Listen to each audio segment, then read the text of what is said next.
What are your top 3 things that you would say you would need from marketing team to make F&B life better in terms of like creating great guest experience? Like, let's say planning, let's just say, I don't know, do you have like any SOPs when it comes to doing photo shoots or hosting media or guests?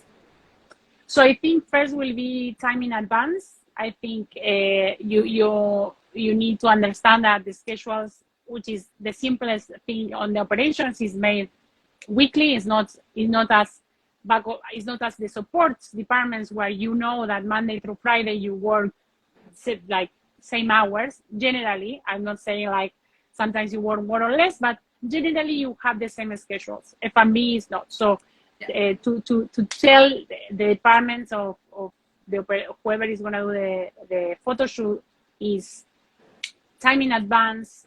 Hey, we're going to do a photo shoot.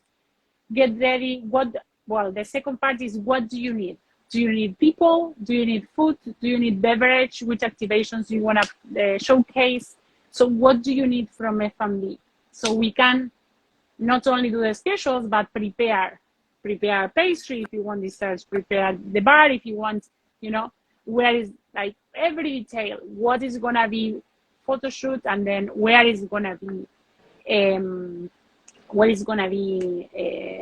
where and what time, right? So the agenda. And that's the third part, right? Like the agenda.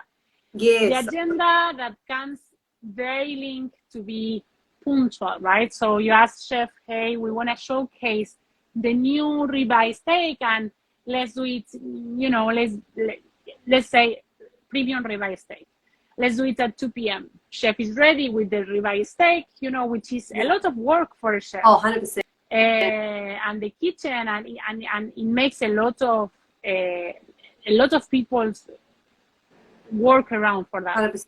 And you arrive 2:30 with the photo guy, with the professional that came to do the photo shooting, then it's a frustration for the team, and then the picture is not gonna be good, because you either take that steak, which is not good, or you either make the chef do another one, which probably will not be made with such a love and preparation, because it's gonna be in a rush state. So I think the agenda, and be punctual with what's you schedule for it. Yeah.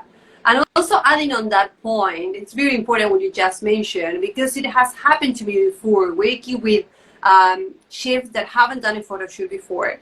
And I cannot tell you the level of stress that it generates for everyone, right? And it's not blaming anyone. It's just like understanding that when we're doing a photo shoot, especially for F&B, it's so different versus when we're running, let's say, a room's photo shoot, right? Because timings are different, and then sometimes it's like, you could cook a dish okay for a guest, right? Let's say, but when you're doing it for a photo shoot, it has to be perfect. There's another level of details that needs to go into that preparation, and so many times it happened to me before that chefs were not understanding this concept behind, what's happening, why I need to do it like 10 times better, and it's not that your food is not good enough, it's just that it's not good for the photos. So that's when you mentioned, like, yes, we have to plan ahead, but then also we need to be mindful that from operational point of view, there needs to be flexible in the way that it's like, actually, the sauce is not good, or the way that the cutlery is displayed, or the crockery, or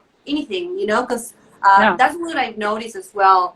It happened to me before, that it could be a bit frustrating, and it could also hold up a lot on the speed of the photo shoot. Yeah. And I think it goes back to empathy as well, to the professionals that take the pictures. We don't know, right? They don't work in hotels, so maybe the flow is different, and they take pictures whenever they feel like, or maybe they go more with the flow and with the people. So I think marketing has to be there to say, hey, 100%. no, now let's go there. No, now let's go there. Yeah. I know, I understand it's heavy, and I know it's difficult, but it's the only way, I think, because they're not aware about the whole operation. Absolutely. And that's, I cannot strengthen that enough. It's like, absolutely, marketing must be on the photo shoot day, not only on the planning, but on the execution day, because we are in-house and we know how to manage everyone's expectation internally. And then the other thing is like, I know how much I can push, right? So the other day it happened to me, the photographer was saying, oh, this is not good. And the chefs were cooking like 7 dishes back to back. And I say, I'm sorry, I cannot push them any further because they were running the operation. We were doing the photo shoot and we were having a big group. I said, no, there's so much I can ask. But as you mentioned, the photographer, they come to do the show, the shoots, and then they leave. But then it's us that we have to handle the relationship. And then guess what? What happens if I keep pushing your shifts to a point that they don't want to deliver anymore, right? No more photo shoots coming up, right? Yeah. So that's why it's like coming back to your previous point, it's so important to nurture that internal relationship. And something else that I always do, after I finish the photo shoot, not only I just go in person and just like be grateful as a thanks team for what you've done, like I always try to make them feel extra special. Like for example, the other day I bought a box of donuts just to say thank you, you know, just to express gratitude, because I understand that they are under so much pressure. They have to feed all our guests, and on top of that, I'm adding an extra level of complexity running a photo shoot, right? So that's why it's like it's so important what you just mentioned. Is like having empathy and supporting between each other.